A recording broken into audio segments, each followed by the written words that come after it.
Ready to teach में आपका स्वागत है।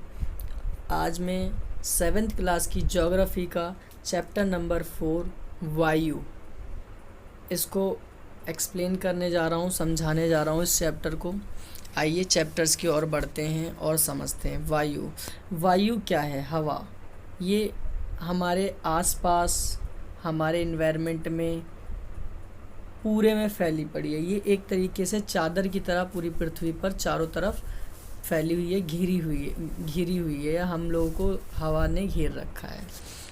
आइए पढ़ते हैं। पृथ्वी पर सभी जीव जीवित रहने के लिए वायुमंडल पर निर्भर है। यानी जितने भी जीव लोग हैं जिनमें जान है, वह सभी बिन वायु के नहीं रह सकते हैं। वायु के कारण ही आज जीवित हैं और ये एक तरीके से सुरक्षा कवच के तौर पर रहती है। और हमारी पृथ्वी पे कई सारी घटनाएं घटती रहती हैं, कभी गर्मी, कभी सर्दी, कभी बरसात। तो ये सब पृथ्वी पर परिवर्तन भी देखने को मिलते रहते हैं। आइए आगे बढ़ते हैं चैप्टर्स की ओर। वायुमंडल का संगठन। वायुमंडल का संगठन क्या है? वायुमंडल में कई सारी गैसेस हैं, कई सारी गैसें पाई जाती हैं, जिनमें oxygen, nitrogen, carbon dioxide, argon और अन्य सभी, यानी और भी बहुत सारी गैसेस हमारे वातावरण में या हमारे वायुमंडल में पाई जाती हैं। जैसे कि helium, ozone, argon, carbon dioxide, nitrogen, ये सारी गैसें इसमें पाई जाती हैं। गैस के साथ साथ इसमें कुछ धूल के कण भी पाए जाते हैं। हवा में काफ़ी छोटे छोटे धूल के कण भी देखने को मिलते हैं। और इसमें कुछ पूरे वायुमंडल में कौन सी गैस कितनी ज़्यादा है उसके बारे में बताया गया। जो सबसे ज़्यादा पाई जाती है वो है नाइट्रोजन गैस। 78% नाइट्रोजन गैस है। और उसके बाद ऑक्सीजन 21%, कार्बन डाइऑक्साइड 0.03%, ऑर्गन 0.93% और अन्य सभी जो है वो 0.4%। इस तरीके से हमारे वायु के संगठक पाए गए हैं हमारे वातावरण में। आइए आगे बढ़ते हैं। देखिए ऑक्सीजन जो है, ऑक्सीजन के कारण ही वातावरण सही है, वातावरण चल रहा है, जिसमें हम सभी अपना जीवन जी रहे हैं। हमारे साथ साथ पशु पक्षियों को भी ऑक्सीजन की आवश्यकता होती है, या कार्बन डाइऑक्साइड की उन्हें आवश्यकता होती है। पेड़ पौधों को कार्बन डाइऑक्साइड की, क्योंकि वो हमें ऑक्सीजन देते हैं, हम उन्हें कार्बन डाइऑक्साइड देते हैं। तो ये भी एक तरीके से वायु में ही उन्हें मिलता है। और इसके साथ साथ हमें कोयला, खनिज, ये सारी चीज़ें भी इसमें देखने को मिलती हैं। ये हमारे पृथ्वी के नीचे पाई जाती हैं। आइए ज़रा थोड़ी जानकारी प्राप्त करें। क्या आप जानते हैं जब वायु गर्म होती है तो फैलती है और हल्की होकर उठती है, और ठंडी वायु सघन और भारी होती है। ठंडी वायु होती है वो सघन और भारी होती है, इसीलिए इसे नीचे रहने की प्रवृत्ति होती है। और गर्म वायु के ऊपर उठने पर आसमान के क्षेत्र में ठंडी वायु रिक्त स्थान को भरने के लिए वहाँ आ जाती है, और इसी प्रकार वायु चक्र चलता रहता है। आइए आगे बढ़ते हैं।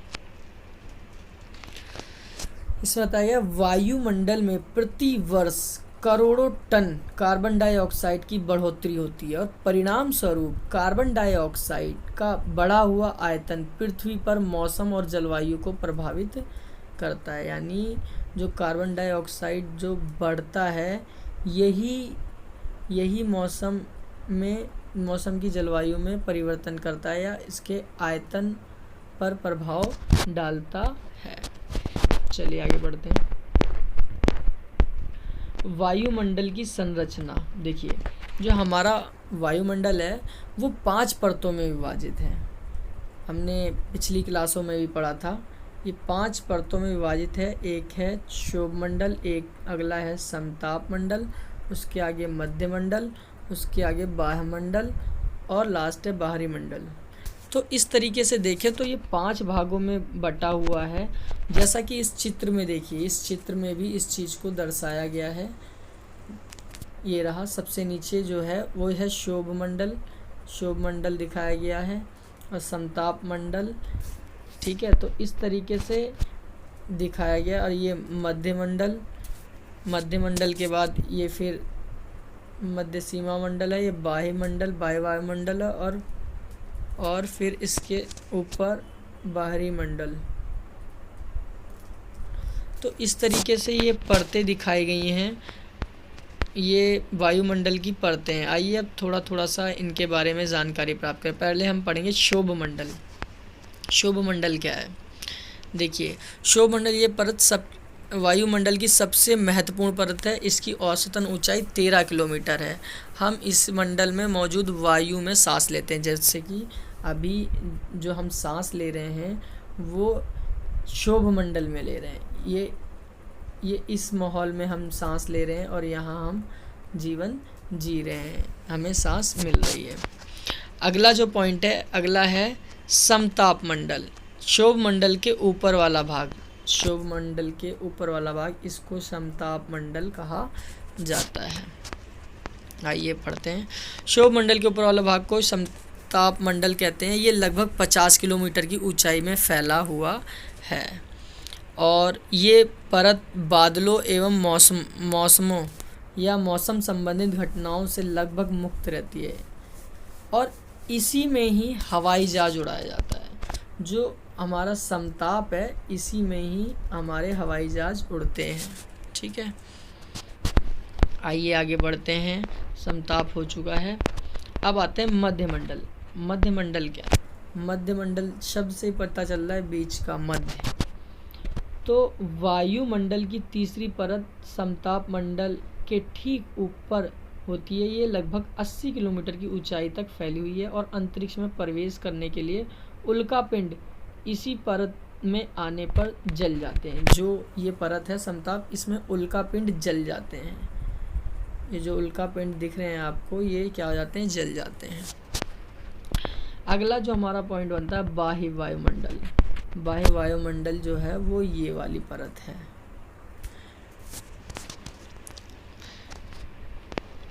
बाह्य वायुमंडल में बढ़ती ऊंचाई के साथ तापमान अत्यधिक तीव्रता से बढ़ता है, यानी ठंड भी अधिक होती है। आयतन मंडल इस परत का एक भाग 80 से 400 किलोमीटर तक फैला होता है, जिससे रेडियो संचार होता है। यानी यहाँ इसमें, इस वाले में क्या होता है, बाह्यमंडल में रेडियो संचार, टेलीविज़न वगैरह इसी से ही चलते हैं। आइए आगे बढ़ते हैं। लास्ट है बाहरी मंडल। ये मंडल की सबसे ऊपरी परत बाहरी मंडल के नाम से जाना जाता है, और ये वायु की पतली परत है। ये वायु की पतली परत मानी गई है, और ये हल्की गैस जैसे हीलियम एवं हाइड्रोजन यही अंतरिक्ष में तैरती रहती हैं, यही मिलती हैं गैसें। स्थानीय समाचार पत्रों से 10 दिन की मौसम रिपोर्ट लिखें एवं मौसम में बदलाव का अवलोकन करें। ये क्वेश्चंस दिए गए हैं। ये जानकर आपको आश्चर्य होगा कि पृथ्वी सूर्य की ऊर्जा के 2 लाख भाग का केवल 1 भाग 2 अरब ही प्राप्त करती है। आगे बढ़ते हैं। मौसम एवं जलवायु। देखिए, मौसम में गर्मी सर्दी का आना, ये सारा मौसमी परिवर्तन को दिखाता है। और जलवायु क्या होती है? बारिश का आना जलवायु कहलाता है। मौसम के नाटकीय रूप से दिन प्रतिदिन बदलता है, किंतु दीर्घकाल में किसी स्थान का औसतन मौसम या उस स्थान की जलवायु बताता है। क्या आप बात समझ गए कि हम मौसम को दैनिक पूर्वानुमान क्यों करते हैं? देखिए, मौसम जो है, मौसम में रोज़ बदलाव देखने को मिलते हैं। कभी धूप, कभी छाँव, कभी गर्मी, तो कभी ठंडी। ये सारी चीज़ें मौसम में बदलाव देखने में मिलती है, और ये एक नाटकीय बदलाव होता है। मौसम में जो होता है, ये एक नाटकीय बदलाव देखने को मिलता है। इसके बाद आता है तापमान। तापमान क्या है? देखिए, तापमान पृथ्वी के तापमान यानी कितनी गर्मी पड़ रही है, इस चीज़ को तापमान में मापा जाता है। ठीक है। आतपन यानी एक महत्वपूर्ण कारक है जो तापमान के विवरण को प्रभावित करता है। आतपन क्या है? ये तापमान को प्रभावित करता है और वह ऊर्जा जिससे पृथ्वी रोक लेती है उसे आतपन कहते हैं।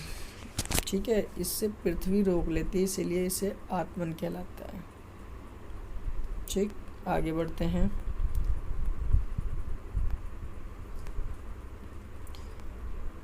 जो ये है वायु दाब थोड़ा सा इम्पोर्टेंट क्वेश्चन है, ज़रा सुनिए ये क्या है, आइए पढ़ते हैं इसे। यह जानकर आपको आश्चर्य होगा कि वायु हमारे शरीर में उच्च दाब के साथ बल लगाती है। जी, जो वायु है, जो हवा है, वो हमारे ऊपर प्रेशर लगाती है, दबाव बनाती है या दबाव में रखती है। वायु दबाव हमारे ऊपर सभी दिशाओं से लगता है और हमारा शरीर विपरीत बल लगाता है, और हमारा जो शरीर है वो विपरीत बल लगाता है। पवन क्या है? उच्च दबाव क्षेत्र में निम्न दबाव क्षेत्र की ओर वायु की गति को पवन कहते हैं। ठीक है, पवन किसे कहते हैं? उच्च दबाव क्षेत्र में निम्न दबाव क्षेत्र की ओर वायु की गति को पवन कहते हैं।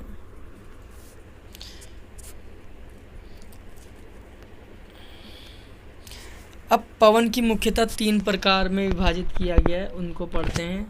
3 प्रकार में विभाजित किया गया है: स्थायी पवनें, मौसमी पवनें और स्थानीय पवनें। अब पढ़ते हैं स्थायी पवनें। व्यापारिक पश्चिमी और पूर्वी पवनें वो स्थायी पवनें हैं। ये वर्ष भर लगातार निश्चित दिशाओं में चलती रहती हैं। ठीक है। अब मौसमी पवन, ये पवनें विभिन्न ऋतुओं में अपनी दिशाएं बदलती हैं। उदाहरण के लिए भारत में मानसूनी पवनें। ठीक है। अब स्थानीय पवन क्या होती है? ये पवनें किसी भी छोटे क्षेत्र में वर्षा या दिन के किसी भी विशेष समय में चलती हैं। उदाहरण के लिए स्थल एवं समुद्री समीर। क्या आपको भारत के उत्तरी क्षेत्र की गर्म और सूक्ष्म स्थानीय पवनें याद हैं, जिसे हम लू कहते हैं? जी बिल्कुल, गर्म हवा को लू कहते हैं। ये भी एक पवन में आती है। आर्द्रता क्या है? जब जल पृथ्वी एवं विभिन्न जलाशय से वाष्पित होता है, यानी जब पानी जो पानी अगर कोई बाहर पड़ा रहता है तो सूर्य की गर्मी पाने से वो भाप बनकर आसमान में चला जाता है। ठीक है, ये वाष्पित हो जाता है तो ये जल वाष्प बन जाता है, और वायु में किसी भी समय जल वाष्प की मात्रा को आर्द्रता कहते हैं। यानी वायु में यानी हवा में जल वाष्प की मात्रा को आर्द्रता कहते हैं। और इस तरीके से ये चैप्टर फिनिश हो चुका है। और अगर ये वीडियो आप लोगों को अच्छी लगी हो तो प्लीज़ लाइक करें, शेयर करें और कमेंट्स भी करें। Thank you.